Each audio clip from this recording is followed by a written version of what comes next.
അടുത്തത് കർക്കിടകക്കൂറാണ്. ക്യാൻസർ എന്നാണെന്നതിന് പറയുക. പുണർദത്തിൻ്റെ അവസാനത്തെ പാദവും പൂയവും ആയില്യവും ചേർന്നതാണ് കർക്കിടകക്കൂറ്. കർക്കിടകക്കൂറുകാർക്ക് വളരെ ഒരു ഡ്രാസ്റ്റിക്കായിട്ടുള്ള ചേഞ്ച് ഉണ്ടാകുന്ന ഒരു കാലമാണിത്.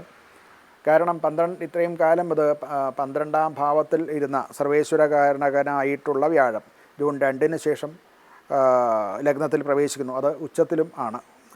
വ്യാഴത്തിൻ്റെ ഉച്ചസ്ഥാനമാണ് കർക്കിടകം.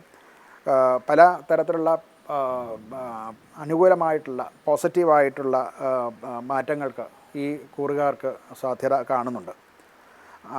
ആദ്യ ഭാവത്തിൽ ഈ ആഴ്ചയുടെ ആദ്യകാലത്ത് ചില ആശയക്കുഴപ്പങ്ങളും ഒക്കെ ഉണ്ടാകും. ആത്മവിശ്വാസക്കുറവ് അഥവാ ആത്മവിശ്വാസത്തിൽ കുറവ് വരത്തക്ക വിധത്തിലുള്ള പ്രവർത്തനങ്ങൾ അവരവരുടെ കർമ്മമേഖലയുണ്ടാകാൻ ഒക്കെ കാരണമുണ്ടാകും. നമ്മുടെ ലാഭം ഉദ്ദേശിച്ച് ചെയ്യുന്ന വർക്കുകളിലൊക്കെ നഷ്ടം സംഭവിക്കുക, ഇതൊക്കെ ആദ്യകാലത്തുണ്ടാകും. എന്നുണ്ടെങ്കിലും ആഴ്ചയുടെ അവസാനം, അതായത് 2-ാം തീയതിക്ക് ശേഷം ഇതൊക്കെ പോസിറ്റീവായിട്ട് വരുന്നതാണ്. ധനലാഭം ഉണ്ടാകും.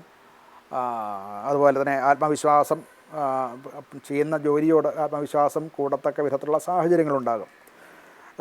ജോലിയിലും മറ്റുമൊക്കെ കൂടുതൽ റെക്കഗ്നീഷൻ ഉണ്ടാവുക, സബോർഡിനേറ്റ്സോ അല്ലെന്നുണ്ടെങ്കിൽ മേലധികാരികളോ ഒക്കെ നമുക്ക് അനുകൂലമായിട്ട് പെരുമാറുക, അവരിൽ ഉണ്ടാകേണ്ടതായിട്ടുള്ള ഒരു റെക്കഗ്നീഷനും ഒക്കെ ഉണ്ടാവുക, നൂതന അവസരങ്ങൾ അവരിൽ കൂടെ നമുക്ക് വന്നു ചേരുക, ഇതൊക്കെയും ഉണ്ടാകാൻ സാധ്യതയുണ്ട്.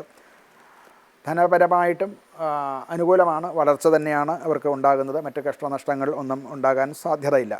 കുടുംബജീവിതത്തിൽ പൊതുവേ സമാധാനവും ഐശ്വര്യവും ഒക്കെ ഉണ്ടാകും. മറ്റ് ദോഷങ്ങളൊന്നും ഈ സമയത്ത് കാണാൻ സാധിക്കുന്നില്ല.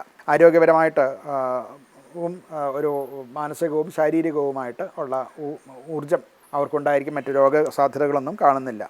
ഇവർക്കൊരു പരിഹാരം എന്നുള്ള നിലയ്ക്ക് വ്യാഴത്തിൻ്റെ ഗ്രഹശാന്തി ചെയ്യുന്നത് നല്ലതാണ്.